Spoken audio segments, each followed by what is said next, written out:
And okay.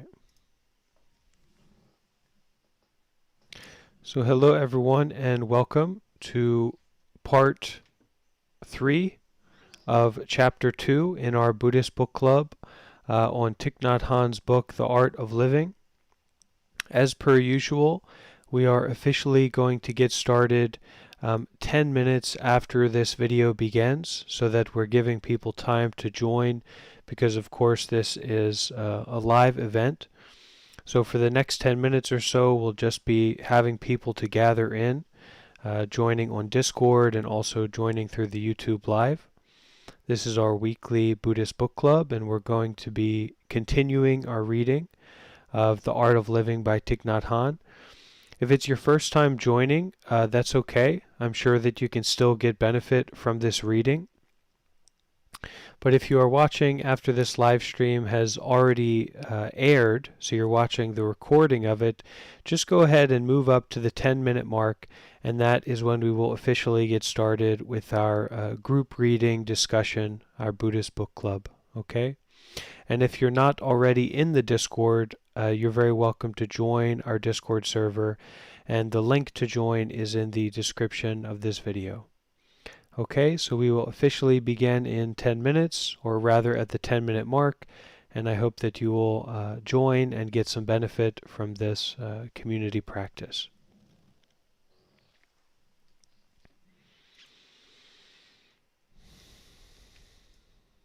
Okay, hey there to Caleb. Welcome in.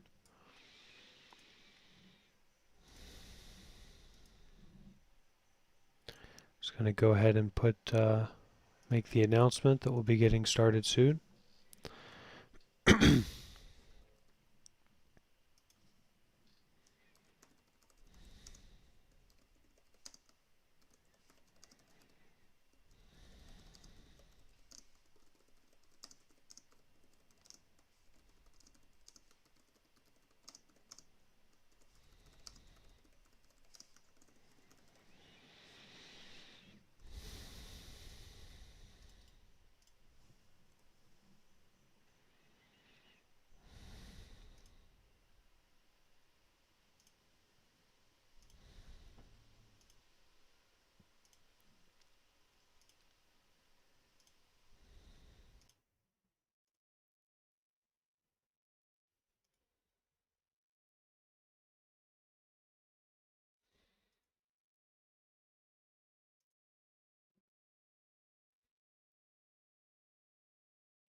And if you're watching through TikTok, please do head over to the YouTube channel. That's going to be a much better way to watch, better streaming quality and um, better audio, all that kind of stuff. So definitely join through YouTube if you're watching on TikTok.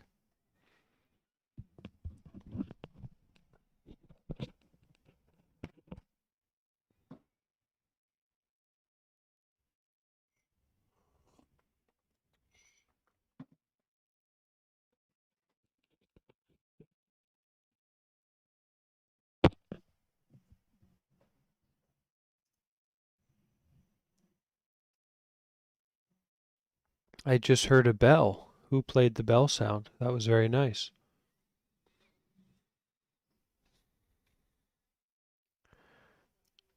Oh, wow, what an app that is. I'm gonna, you know, I'm gonna have to, I'm gonna have to get that app on my phone. Hmm.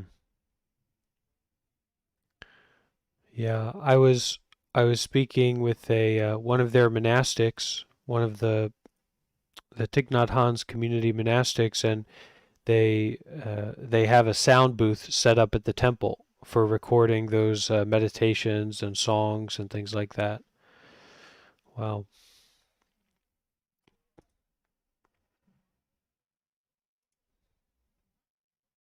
Yeah. I think I watched some of it before.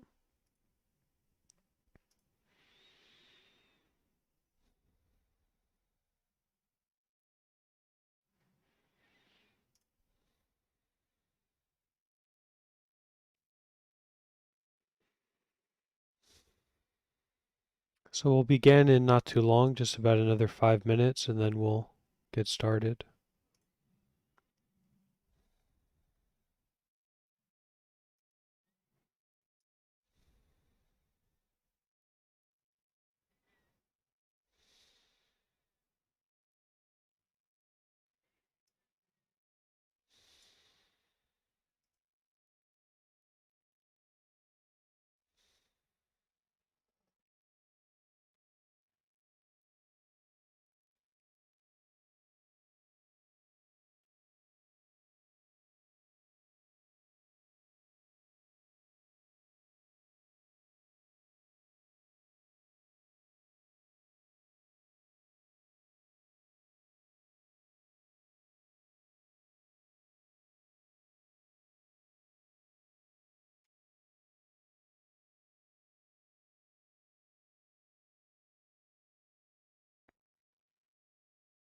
So do you have a copy of the book, Steve?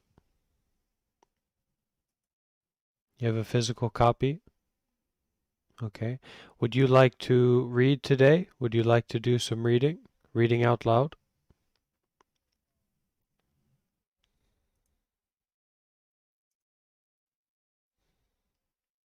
Hmm. Okay, well let's see. Maybe I'll read a bit and then you can also read a bit. Hey Gabe,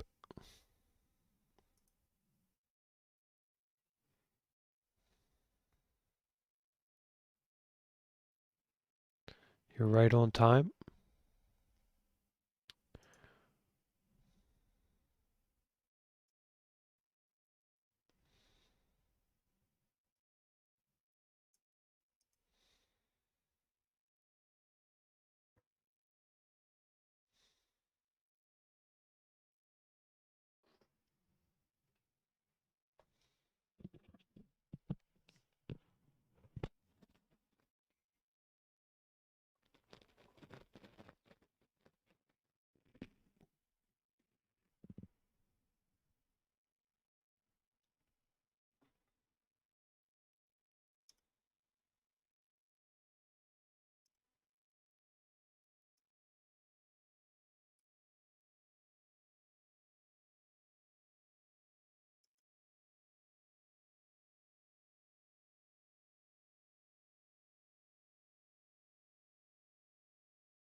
And just a final reminder to anyone who's watching on TikTok, I definitely recommend that you watch through the YouTube channel, which is called Monk Life. And if you search for Monk Life on YouTube, our live stream should show up. It's better stream quality and all that jazz.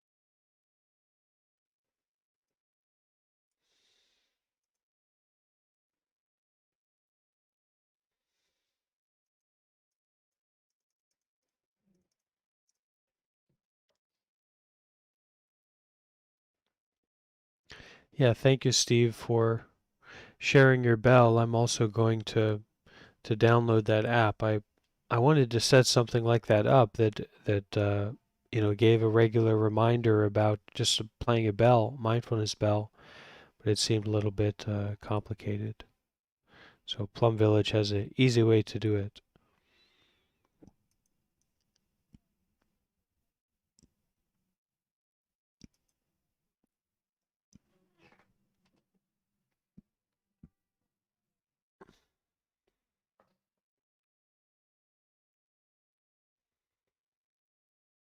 Hmm.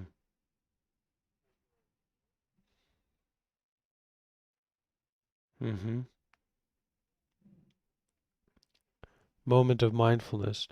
So we are at the 10-minute mark. Welcome everyone who is here. I see Steve and Gabe and Miss Maddie and Caleb is here and Faith and Sigan on the YouTube channel. So it's great that we're all gathered here. We're going to officially get started with our Buddhist book club. And I think that a good way to get started is just to take a few minutes to settle in for some meditation, some mindfulness, and then we'll start with the continuation of our reading. Okay, and hey there to Ginge. So let's take a moment to find our body, so we find a comfortable and stable position for our body.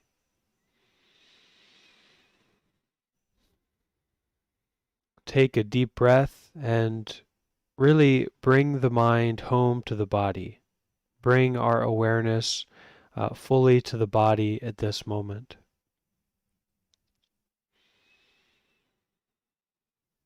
Breathing in deeply and breathing out deeply.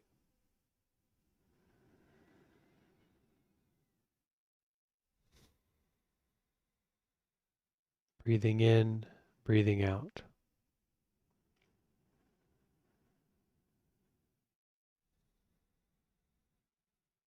And as we breathe deeply in this way, we allow our body to settle. And we allow our mind to settle in the body.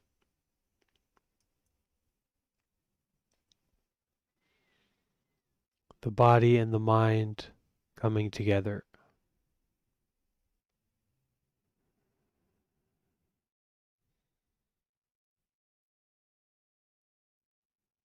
Breathing deeply and being aware of the body.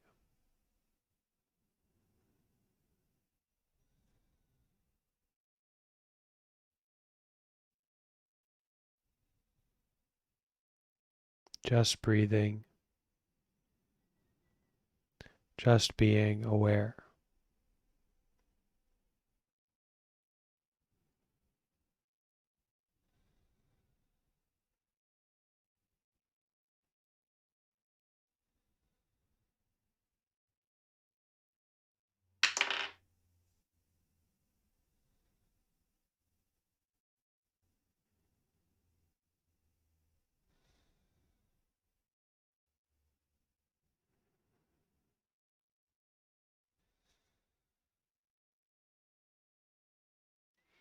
And even though the mind has a tendency to jump around and get very involved in thinking and thoughts,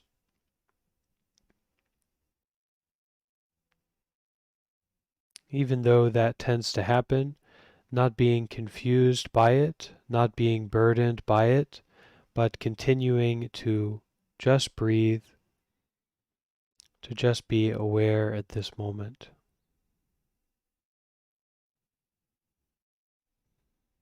Experiencing everything that there is to experience right now.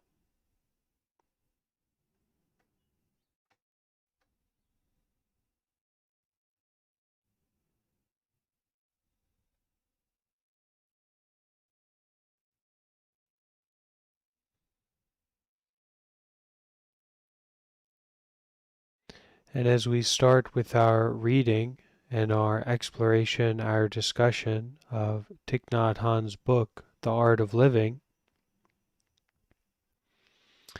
we can really plant deeply this seed of intention to listen from the heart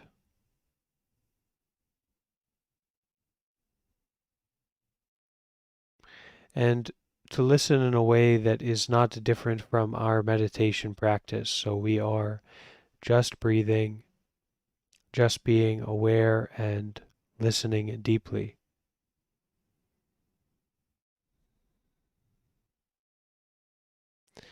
And if we find that there is something that interests us about the reading, if we find that there is something that confuses us about the reading, really setting the intention in our heart to be generous about that. So to share if we get an insight or if we have a question about something that is read, to share that, to be generous with everyone here.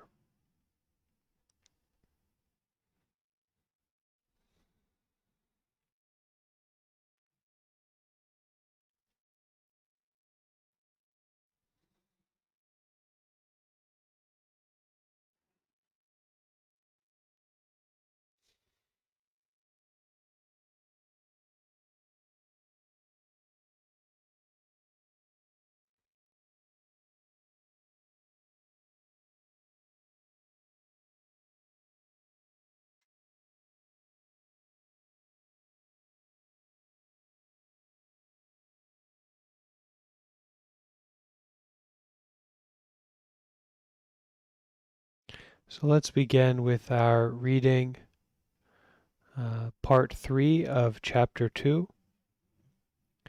And previously, Thich Nhat Hanh was teaching about these bodies, these different bodies that we have.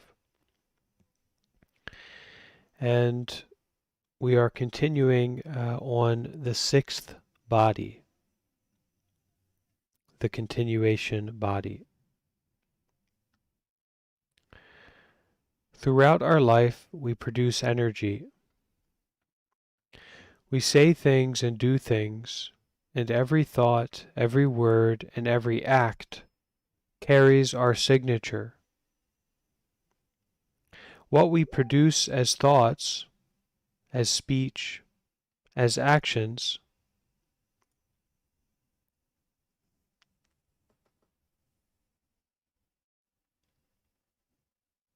continues to influence the world, and that is our continuation body. Our actions carry us into the future. We are like stars whose light energy continues to radiate across the cosmos millions of years after they become extinct. When you produce a thought of hatred, anger, or despair, it harms you and it also harms the world. None of us want to be continued like that. We all want to produce thoughts of compassion, understanding, and love. When you are able to produce a thought of compassion and understanding, it is healing and nourishing for yourself and the world. Just as an acidic cloud produces acid rain, so will the energy of anger, fear, blaming, or discrimination produce a toxic environment for ourselves and for others.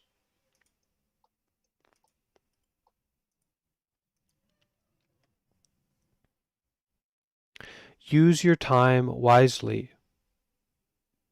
Every moment it is possible to think, say, or do something that inspires hope, forgiveness, and compassion.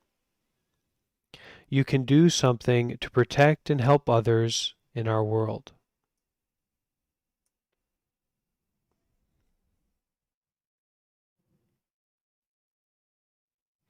We have to train ourselves in the art of right thinking.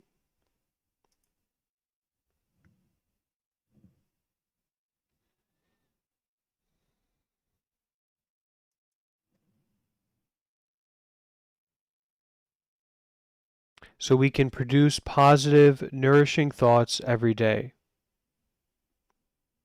If you had a negative thought about someone in the past, it's not too late to do something about it. The present moment contains both the past and the future.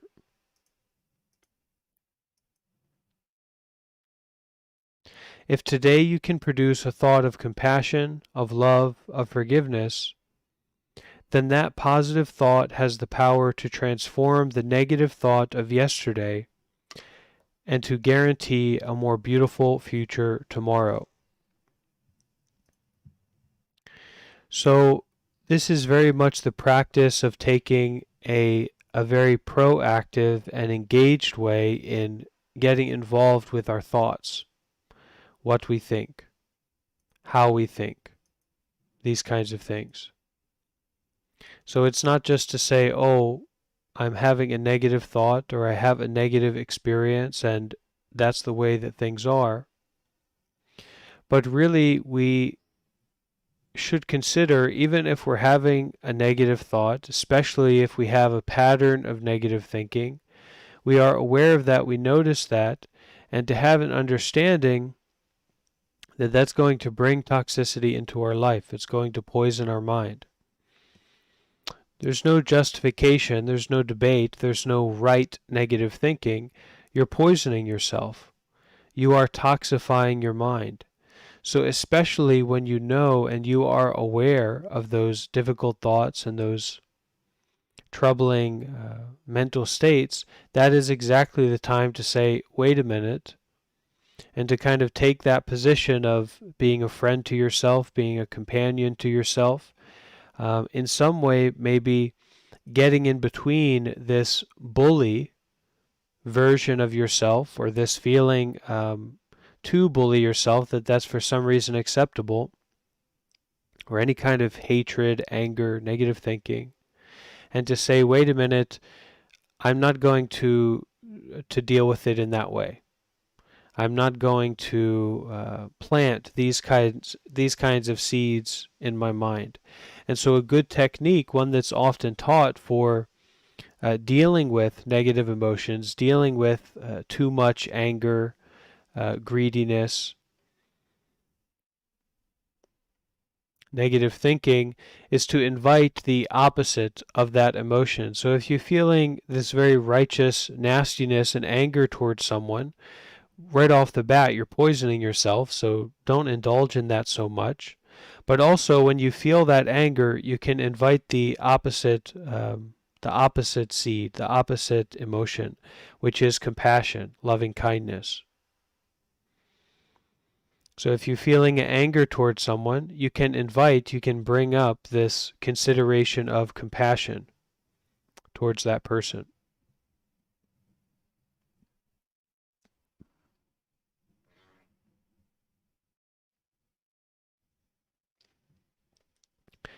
The present moment contains both the past and the future. If today you can produce a thought of compassion, of love, of forgiveness, then that positive thought has the power to transform the negative thought of yesterday and to guarantee a more beautiful future tomorrow.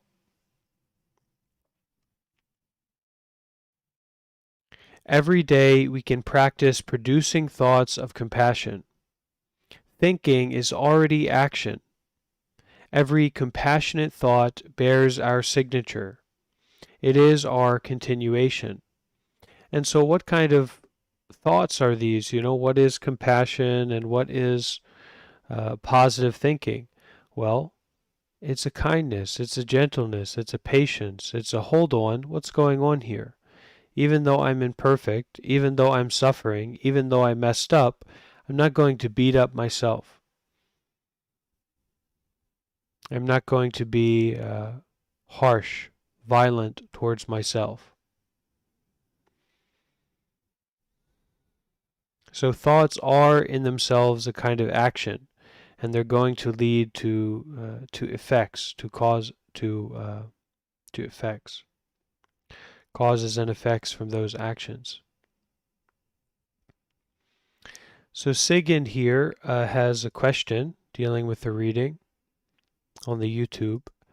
Sigyn says, "How do you deal with when negative thoughts have so many emotion behind them, but when you try to think of something positive, it feels fabricated and hollow?" I think it makes a lot of sense, you know. Let's say that you are a craft person, you're a woodworker, and you're very uh, you're very skillful in making forks, carving forks out of a piece of wood, right? You're skillful at that. But you realize, oh, a fork isn't so useful here. I need a spoon. It's going to take some time for you to become skillful at sculpting spoons out of wood. In the same way, it's going to take some time for those positive thinking, that compassionate thinking, that taking care of yourself, that standing up to the bully of yourself.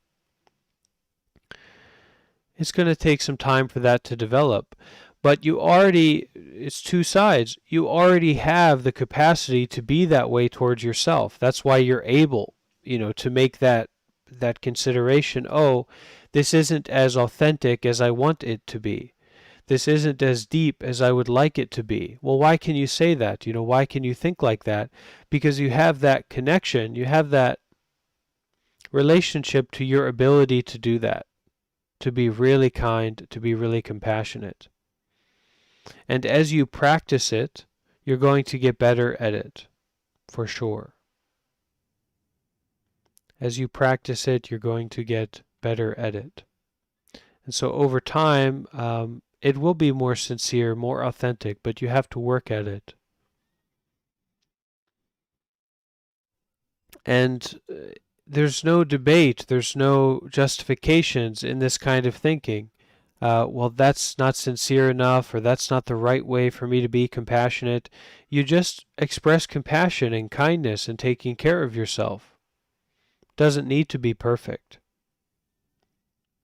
Doesn't matter if it's fabricated or not. You do your best, and you use the spoon that you're able to make.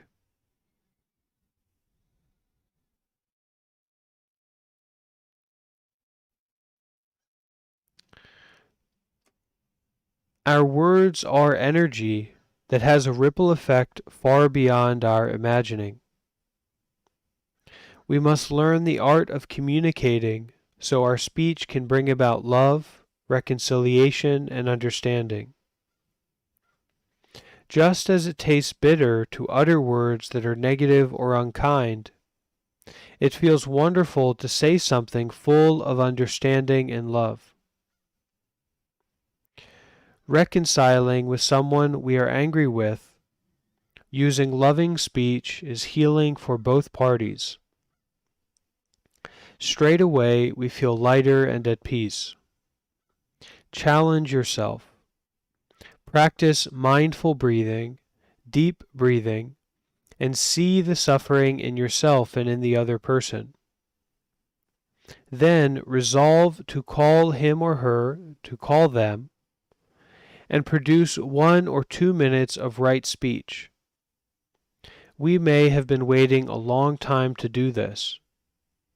Perhaps they have been waiting for us too, without even knowing it. Perhaps instead of calling, you can write an email or a text message that is full of understanding and compassion. Healing already takes place, even before you send it. It is never too late to reconcile with a loved one, even if they have already passed away. You can still write them a letter expressing your regrets and love. This alone will bring about peace and healing. Your words can be beautiful gems reaching across space and time to create mutual understanding and love.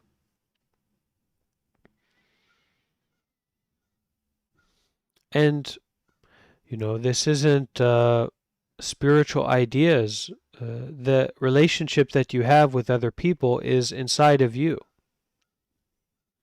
So just the reconciliation that you do by writing it down, by expressing yourself, by putting those words to paper, by giving an embodiment to that mindfulness, that compassion, that reconciliation, there's a great effect, even if you don't send it. Also recognizing that there is this very deep state of interbeing, interconnectedness. So you may not send the letter, but those words, that sincerity, the richness, the wealth in that compassion is sent out in all directions. So even if you don't send the letter, you can write it.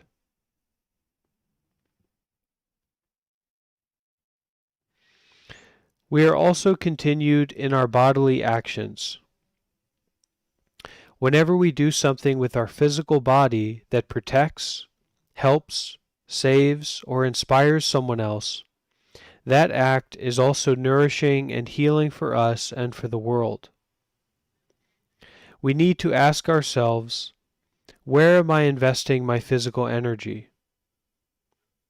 What will I leave behind when my body disintegrates?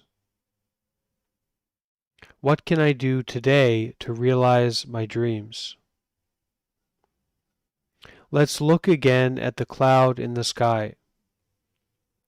While the cloud is still a cloud, she can already begin to see her continuation body in the form of rain, snow, or hail. Let's say 1/3 of the cloud has become rain, and the other 2/3 of the cloud is still up in the sky, happily watching the rain falling down to earth. She is seeing her continuation body. To be a cloud is beautiful, but to be rain falling down and becoming a stream of water is also beautiful. The cloud enjoys looking down from the sky and seeing her continuation body as a fresh, clear stream of water meandering through the countryside.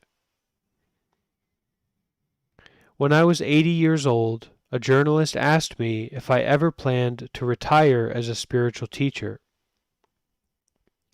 I smiled and explained that teaching is given not by talking alone, but by the way we live our life.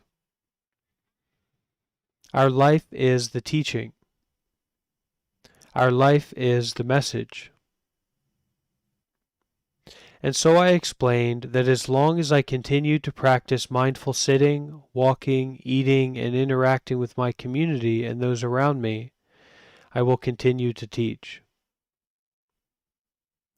I told her that I had already started encouraging my senior students to begin to replace me by giving their own Dharma talks. Many of them have given wonderful Dharma talks, and some have been better than mine. When they teach, I see myself continued in them. When you look at your son, your daughter, or your grandchildren, you can see that they are your continuation. When a school teacher looks at their class, they can see their students as their continuation. If they are a happy school teacher, if they have a lot of freedom, compassion, and understanding, their students will also be happy and feel understood. It is possible for each of us to see our continuation right away. This is something we have to remind ourselves to do every day. When I look at my friends, students, and the more than 1,000 monks and nuns I have ordained, who are practicing mindfulness and leading retreats around the world, I see my continuation body. Even if we are still very young, we already have a continuation body. Can you see it?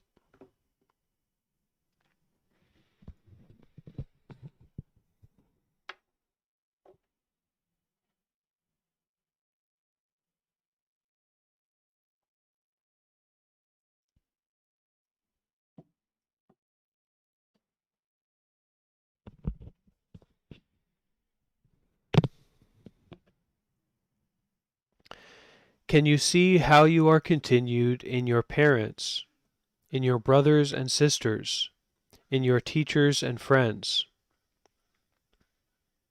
Can you see the continuation body of your parents and loved ones? We don't need to get old or die in order to see our continuation body. We don't need to wait for the complete disintegration of this body in order to begin to see our continuation body. Just as a cloud doesn't need to have been entirely transformed into rain in order to see her continuation body. Can you see your rain, your river, your ocean? Each one of us should train ourselves to see our continuation body in the present moment. If we can see our continuation body while we are still alive, we will know how to cultivate it to ensure a beautiful continuation in the future. This is the true art of living. Then, when the time comes for the dissolution of our physical body, we will be able to release it easily. So we can say that our fixed idea of this body as a separate entity, as a fixed, permanent, solid entity, is leaving out so much of our experience. That is the effect that our words have on ourselves and on the environment, the effect that our actions have on ourselves and on the environment continuously.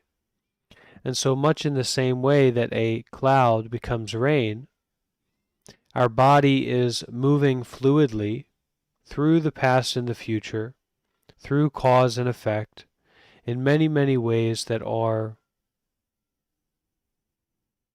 not solid, not fixed, not rigid, not stuck.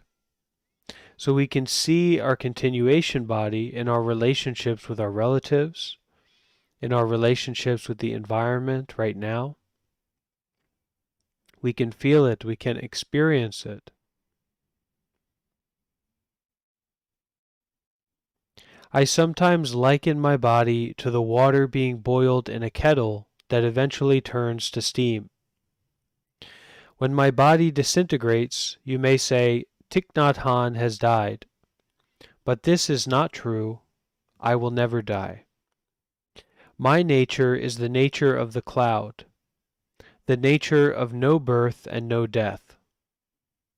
Just as it is impossible for a cloud to die, it is impossible for me to die. I enjoy contemplating my continuation body, just as the cloud enjoys watching the rain fall and become the river far below. If you look closely at yourself, you will see how you too are continuing me in some way. If you breathe in and out, and you find peace, happiness, and fulfillment, you know I am always with you, whether my physical body is still alive or not. I am continued in my many friends, students, and monastic disciples. I am continued in the countless people all over the world whom I have never met but who have read my books, listened to one of my talks, or practiced mindfulness with a local community or in one of our practice centers. If you look with the eyes of signlessness, that is, if you look with the eyes that do not get stuck, do not get trapped by appearances, if you look with the eyes of signlessness, you will be able to see me far beyond this body. So the shortest answer to the question, what happens when I die, is that you don't die. And that is the truth.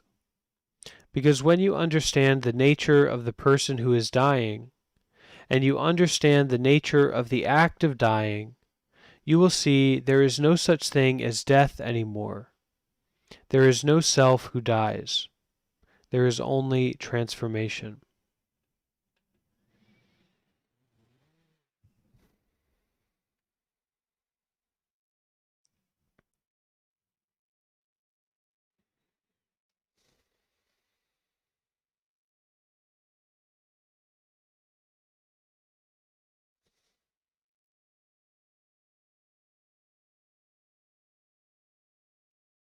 Anyone have a comment or something to share about what we've read so far?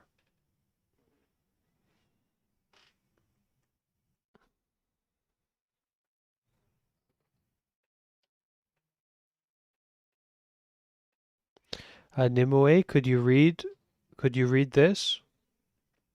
Could you read out loud what you wrote?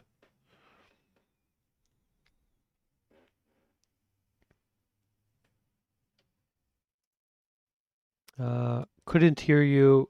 I couldn't hear you right now. Yes, Sponte, I can hear you. Okay, yeah, much better. Okay. It's a little long, so sorry. Yeah. So, this teaching that you just read, I had an experience of this in the past. It may not be the same for everybody, but I had a health scare a couple years ago where there was a possibility that I would become very ill and die.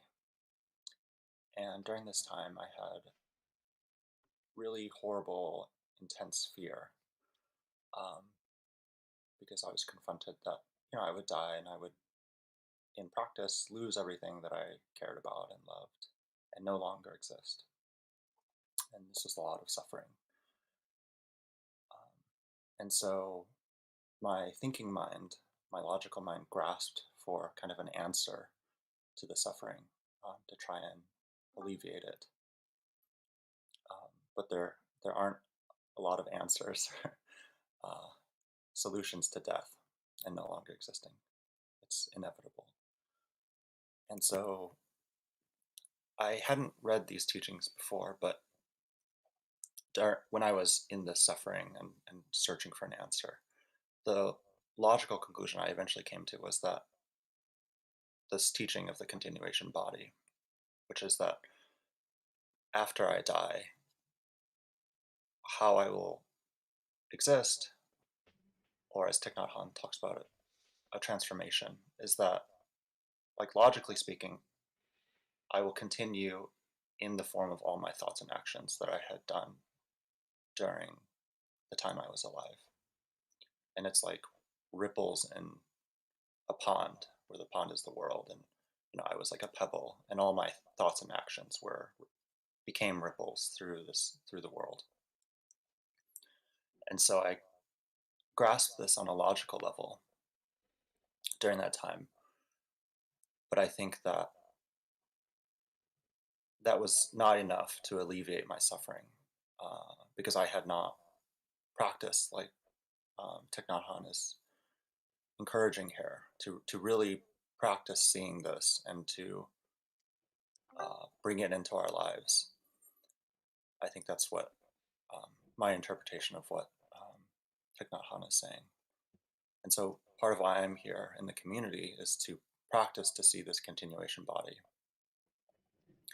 and make sure to cultivate my thoughts and actions so that inevitably when I face death again someday, I'll be more ready. And I think Thich Nhat Hanh's being very gentle and patient with with this teaching.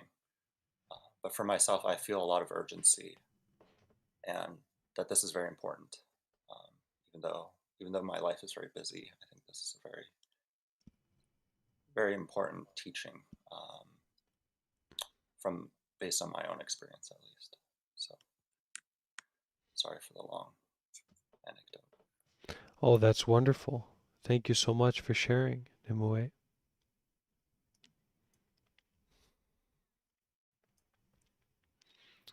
Would anyone else like to share something or ask a question about the continuation body?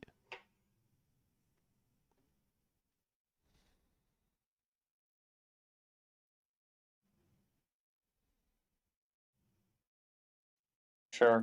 Um, so when the cloud when the cloud is in the sky, um, and it sees part of itself being taken down to earth as water,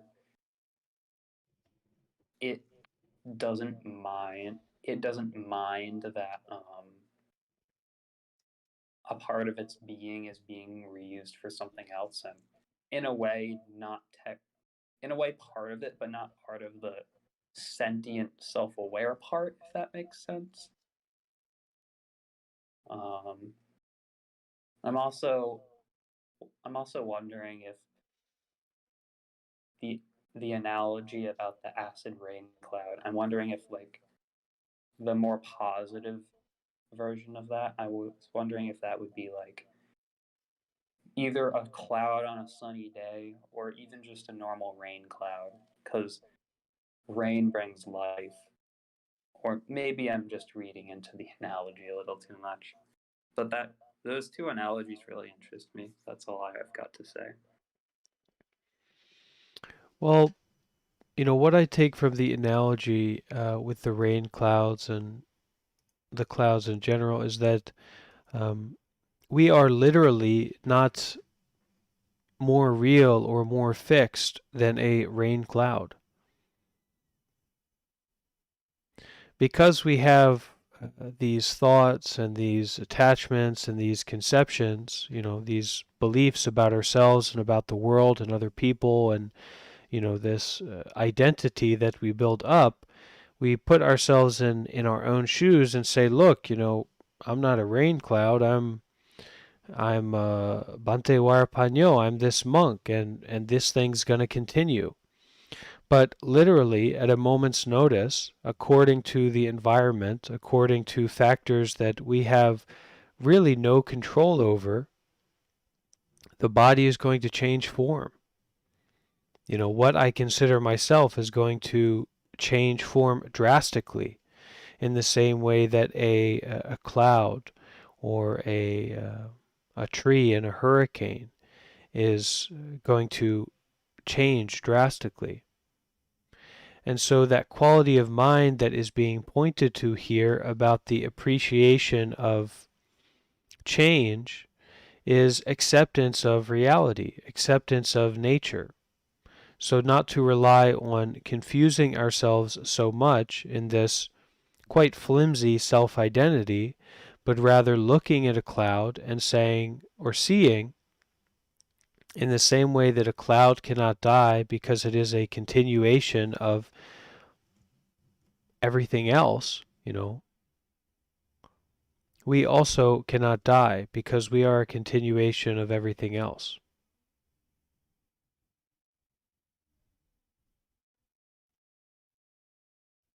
So we appreciate this change, we appreciate these dynamics of reality that we find ourselves in, and we can really rely on those because they are facets of this jewel of reality itself.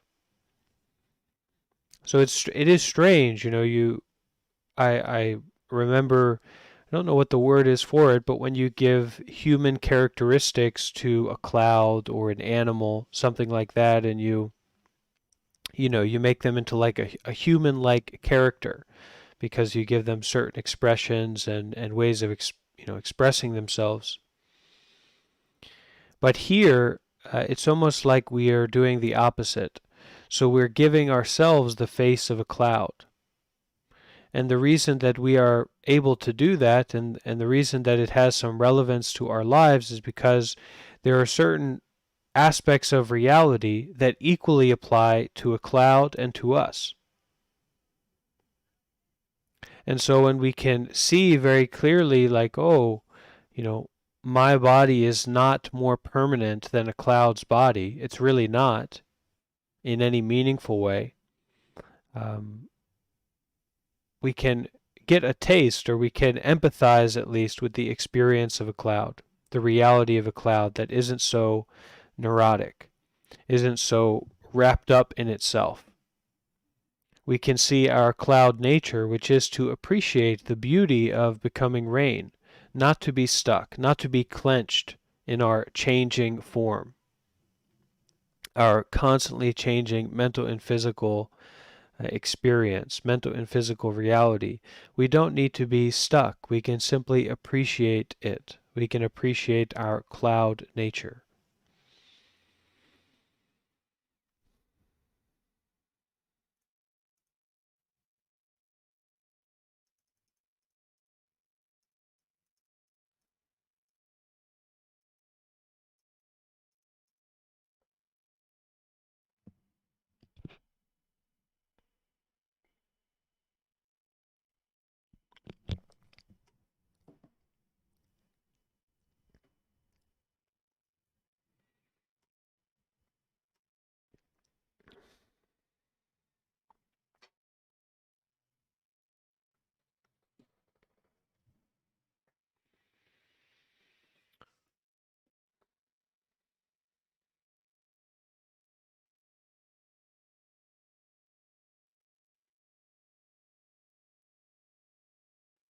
And these truths, these ideas, they can be comforting in certain situations. It's very case by case basis.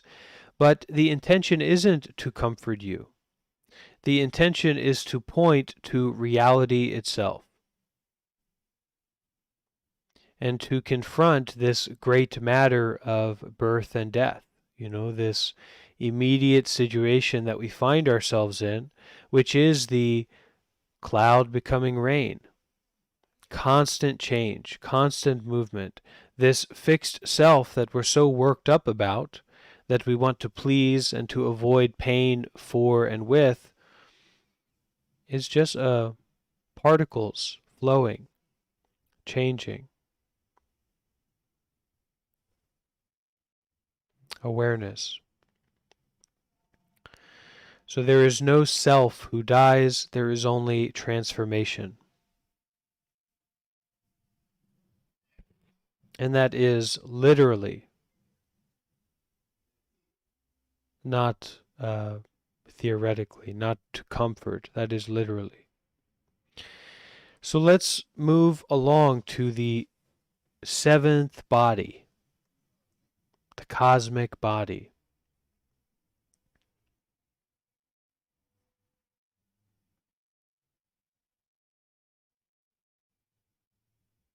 Even though we perceive a cloud, the cloud becomes rain. So the cosmic body. Our cosmic body encompasses the entire phenomenal world. The wonder that is our human body will disintegrate one day. But we are much more than this human body. We are also the cosmos, which is the foundation of our body. Without the cosmos, the body could not be here. With the insight of interbeing, we can see that there are clouds inside us. There are mountains and rivers, fields and trees. There is sunshine. We are children of light. We are sons and daughters of the sun and stars. The whole cosmos is coming together to support our body in this very moment. Our little human body contains the entire realm of all phenomena, literally. We can visualize our human body as a wave, and our cosmic body as all the other waves on the ocean. We can see ourselves in all the other waves and all the other waves in us. We don't need to go looking for our cosmic body outside us. It is right here within us at this very moment. We are made of stardust. We are children of the earth, made of all the same elements and minerals. We contain mountains, rivers, stars, and black holes. In every moment of our life, the cosmos is going through us, renewing us, and we are returning ourselves to the cosmos. We are breathing the atmosphere, eating the earth's food, creating new ideas and experiencing new feelings. And we are emitting energy back into the cosmos in our thinking, speech, and actions, in our outbreath, in our body's warmth, and in releasing everything we have consumed and digested. In this very moment, many parts of us are returning to the earth. We don't return to the earth and cosmos only when our body disintegrates. We are already inside the earth, and the earth is already inside us.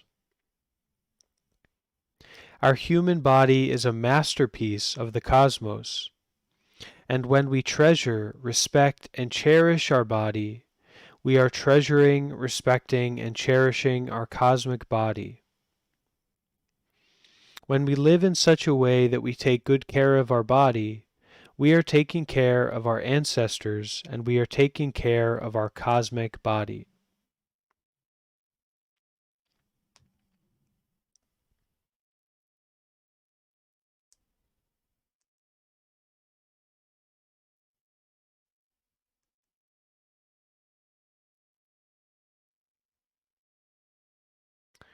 Finally, the eighth body, which is the ultimate body. Finally, we're getting to the ultimate. Our eighth body is the deepest level of the cosmic, the nature of reality itself, beyond all perceptions, forms, signs, and ideas. This is our true nature of the cosmos body. When we get in touch with everything that is, whether it is a wave, sunshine, forests, air, water, or stars, we perceive the phenomenal world of appearances and signs.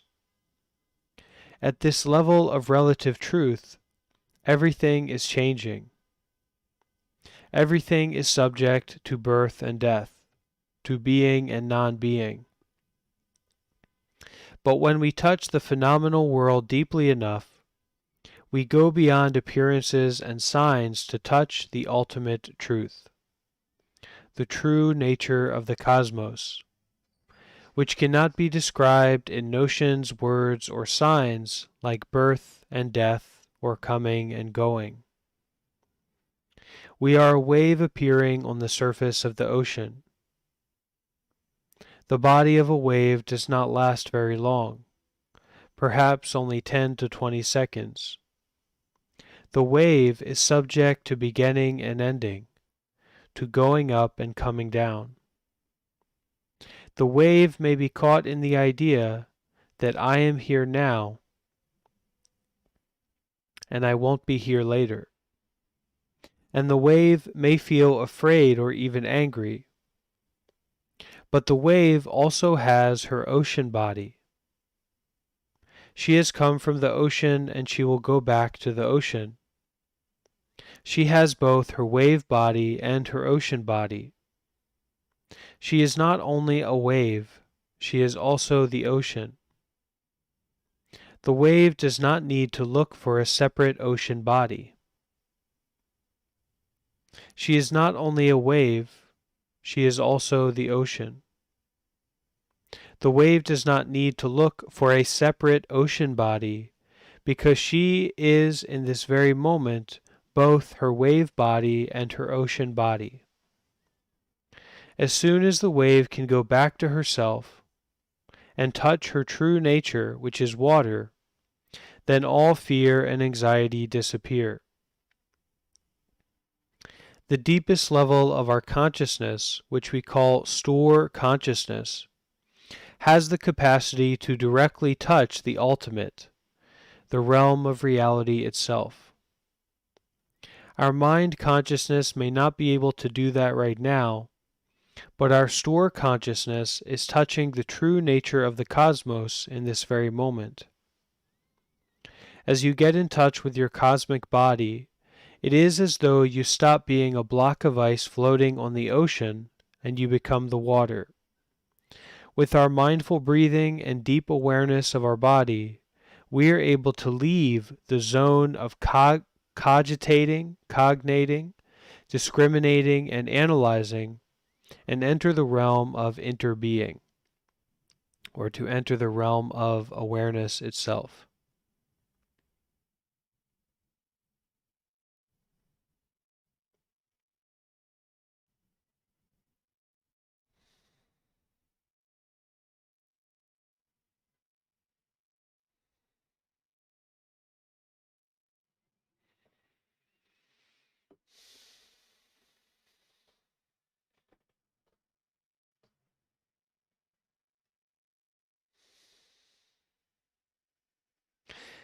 There is a deep connection between all our different bodies.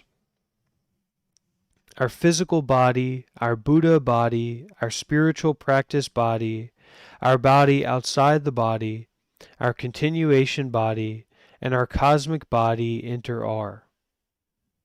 Our human body contains both our cosmic body and the true nature of the cosmos, reality itself, beyond all words, labels, and perceptions. Our cosmic body is the universe, creation, the masterpiece of God. Looking deeply into the cosmos, we see its true nature. and we can say that the true nature of the cosmos is God. Looking deeply into creation, we see the Creator. At first, it seems as though things exist outside one another. The sun is not the moon. This galaxy is not another galaxy. You are outside me. The Father is outside the Son. But looking deeply, we see that things are interwoven. We cannot take the rain out of the flower or the oxygen out of the tree. We cannot take the Father out of the Son or the Son out of the Father. We cannot take anything out of anything else. That's very interesting, I think, that thought or that truth that nothing can exist separate from anything else. Arbitrarily it can, in a particular sense it can, but truthfully, if we look with a degree of depth, nothing can be separated from anything else. Nothing can be taken out of anything else.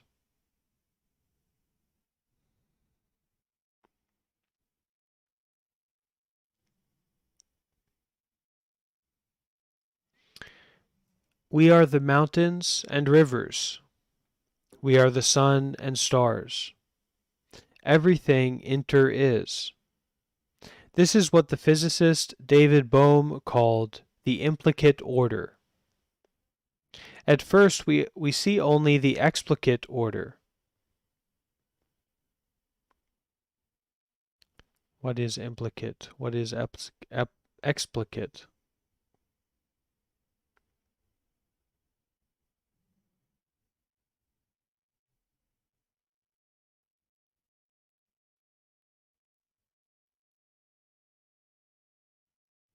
Do you know what this means, Steve? What is implicate? Do you know this word? Anyone know this word, implicate? Implicate order?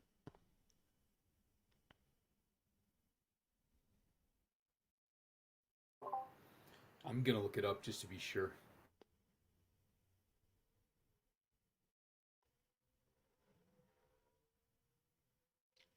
Maybe the entwined, the interconnected order?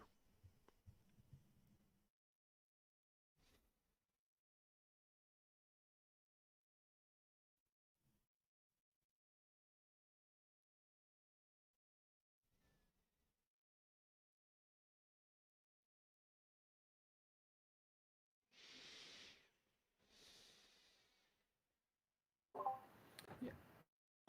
I think being intertwined is not a bad way to resolve that meaning. Like it's related to when somebody is implicated in an action. Um,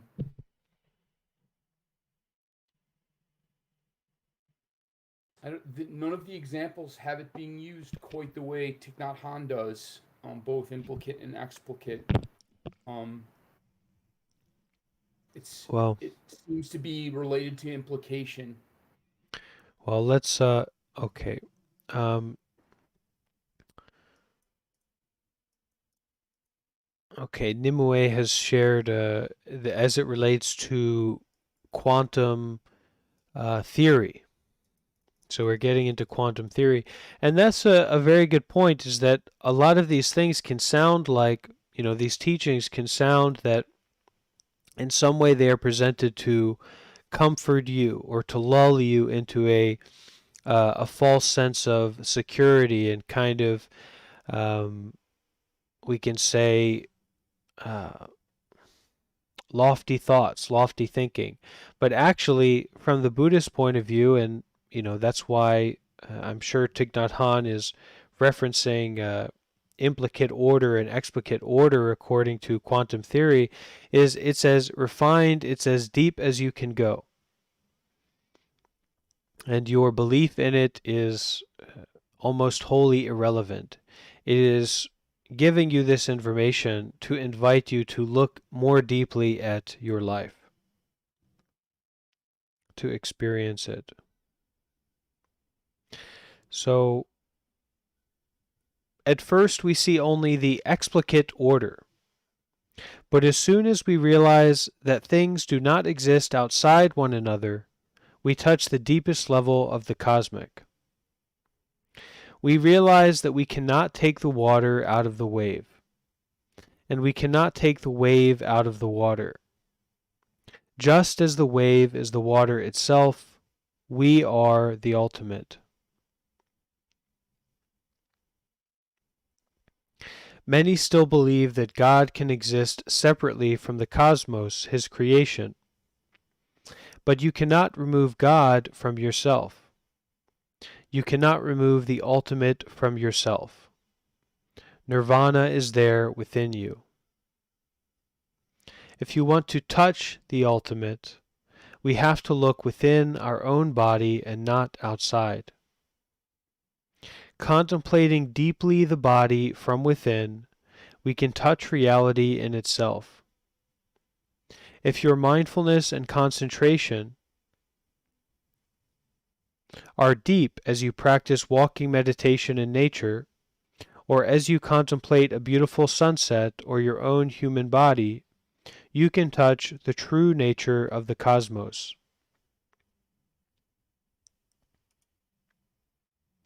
When we practice mindfulness, we can get many kinds of relief. But the greatest relief and peace comes when we are able to touch our nature of no birth and no death. This is something doable. It is something possible, and it gives us a lot of freedom. If we are in touch with our cosmic body, our God body, our nirvana body, then we are no longer afraid of dying. This is the cream of the Buddha's teaching and practice. There are those who can die happily in peace because they have touched this insight.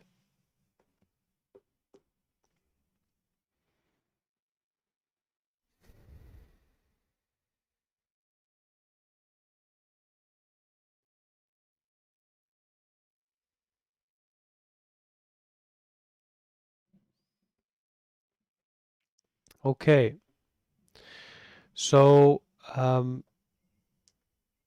in wrapping up, we're going to have a kind of guided meditation or guided contemplation.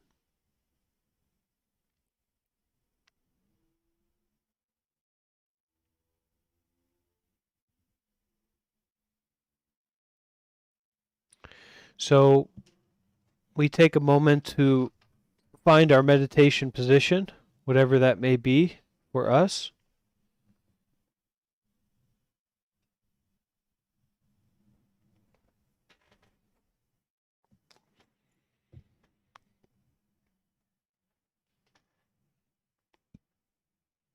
And so Thich Nhat Hanh says here that looking at our own body from within with a mindfulness that is a focused awareness, a looking into, a being aware of the experience of the body. Simply through that, we can experience directly our nirvana body, our cosmic body, or our enlightenment nature. So at least we can give it a try. So we find a comfortable position for our body. We bring our mind and our focus onto the breath.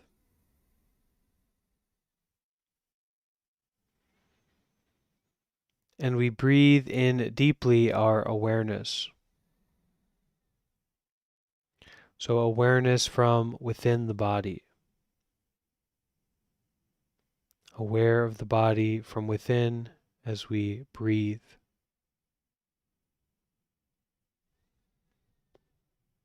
Being aware of the breath as it comes in and goes out.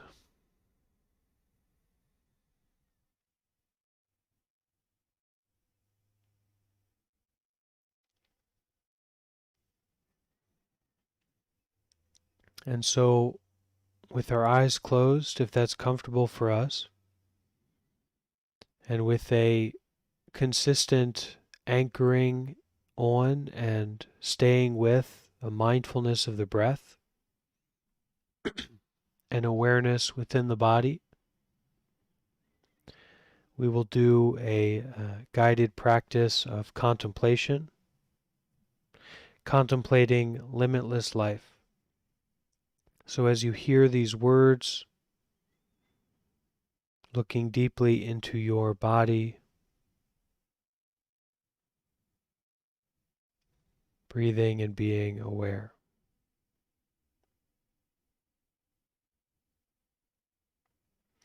Practice, contemplating limitless life.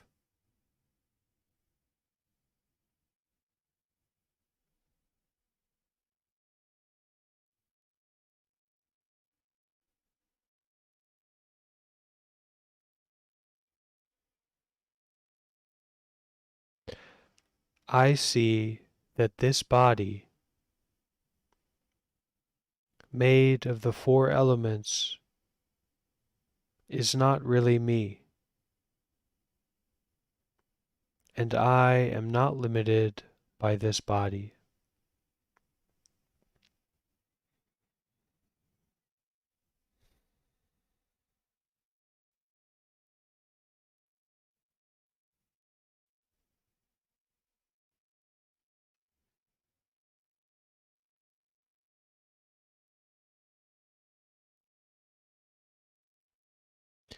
I am the whole of the river of life,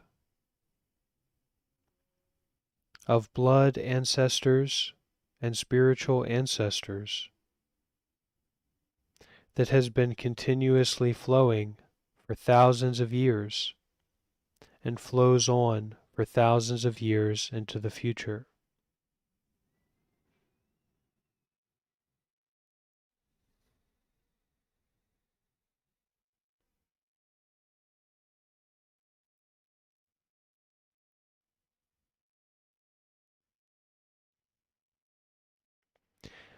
I am one with my ancestors and my descendants.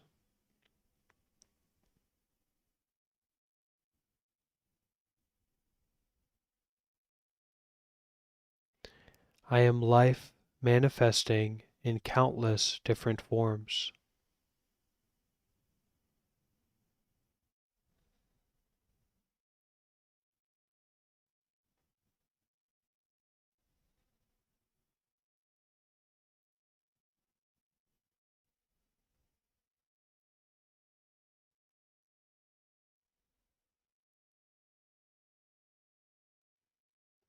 I am one with all people and all species, whether they are peaceful and joyful or suffering and afraid.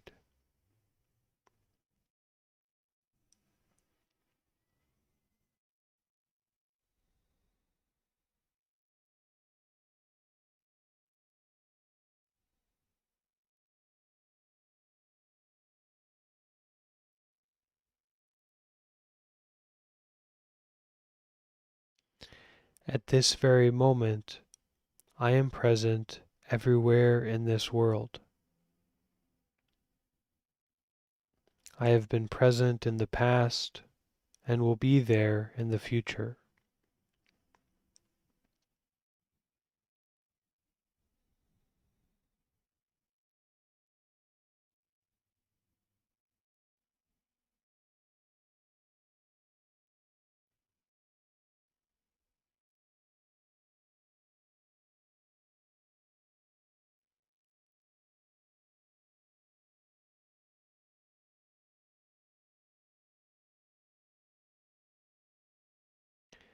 The disintegration of this body does not touch me, just as when the petals of the plum blossom fall, it does not mean the end of the plum tree.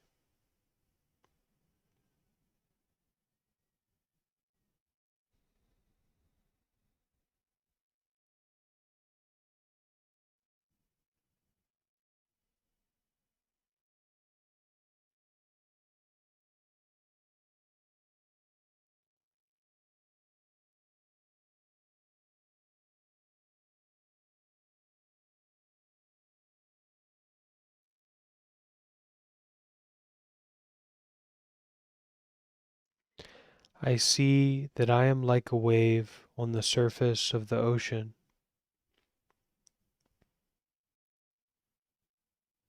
I see myself in all the other waves, and I see all the other waves in me.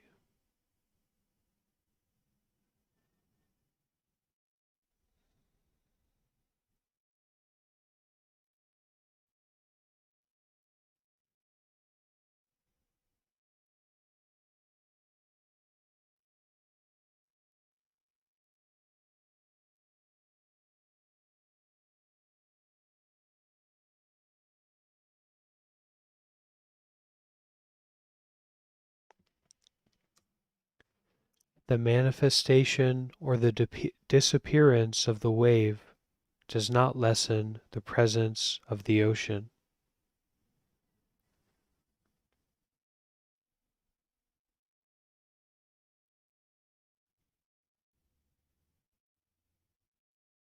My Dharma body and spiritual life are not subject to birth or death.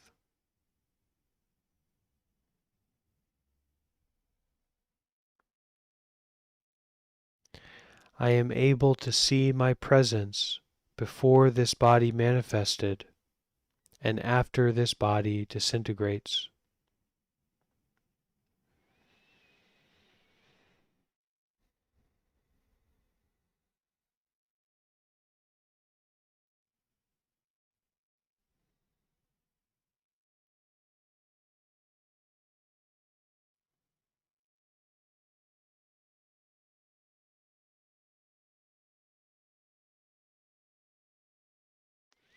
I am able to see my presence outside this body, even in the present moment.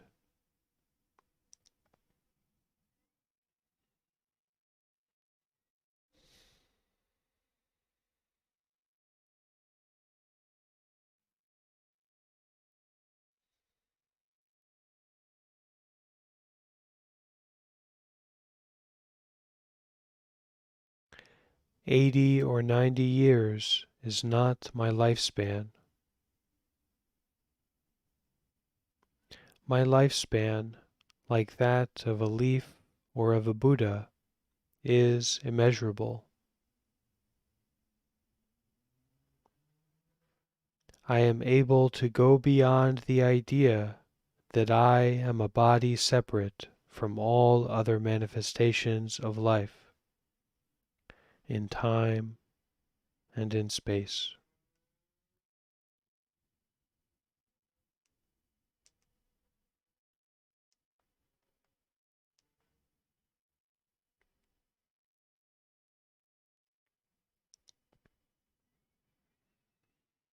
Breathing in deeply, I see the element earth in me, the element air in me.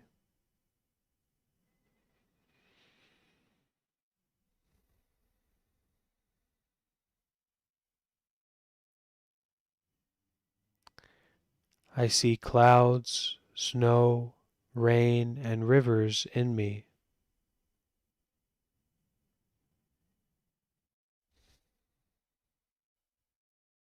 I see the atmosphere, wind, and forests in me, the mountains and oceans in me.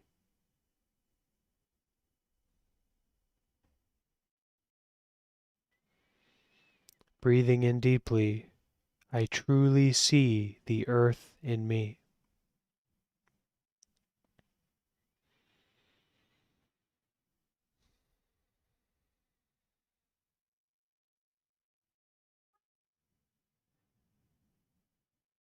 Breathing out, I smile to the earth in me. I am one with Mother Earth, the most beautiful planet in our solar system.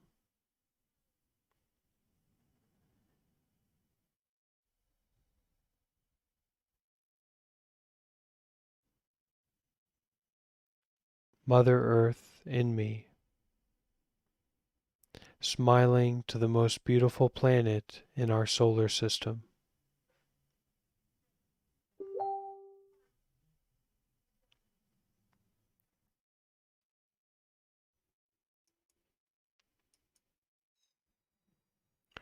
Breathing in, I see the element of light in me. I am made of light. I am made of the sun. I see our star as an infinite source of life, nourishing us in every moment.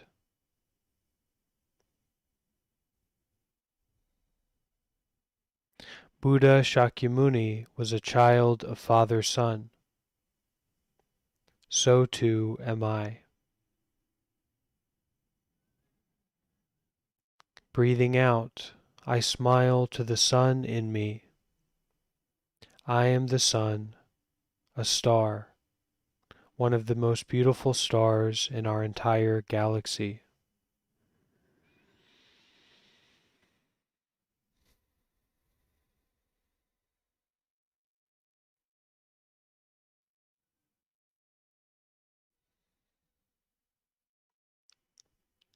I am a child of the sun. I am a star.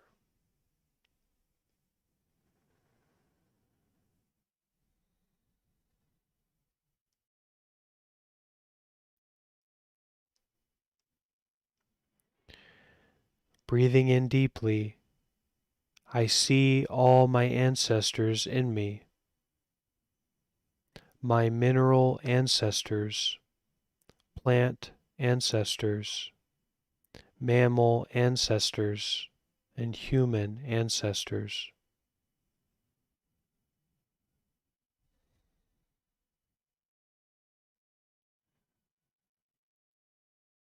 My ancestors are always present, alive in every cell of my body, and I play a part in their immortality.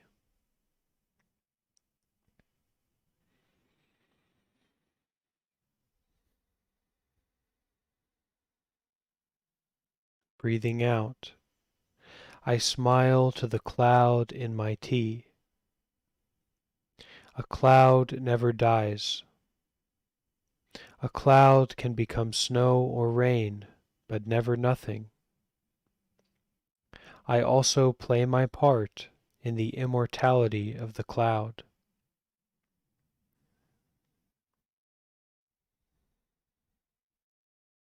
I am my ancestors, playing my part in the immortality of my ancestors.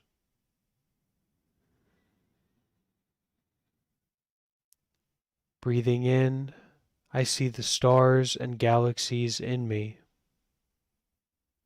I am consciousness manifesting as cosmos. I am made of stars and galaxies.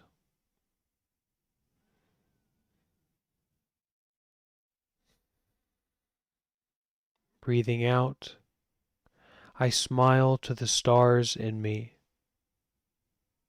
I play my part in the immortality of clouds, rain, stars, and the cosmos.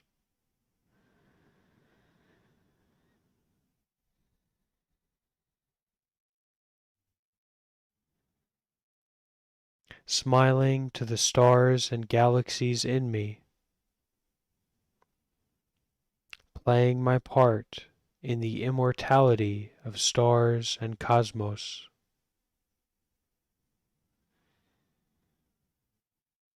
Breathing in, I see that nothing is created, nothing is destroyed, everything is in transformation. I see the nature of no birth and no death of matter and energy. I see that birth, death, being and non-being are only ideas.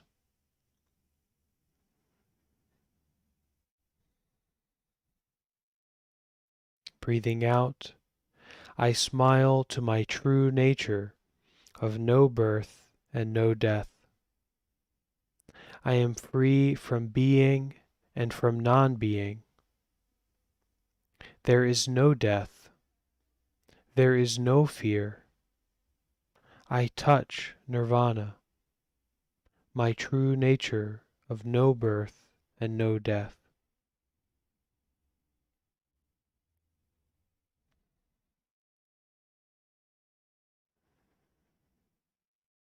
Nothing is created, nothing is destroyed. I am free from being, free from non-being.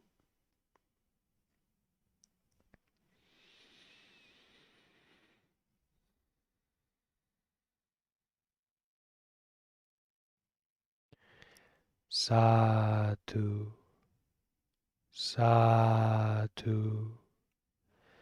sadhu.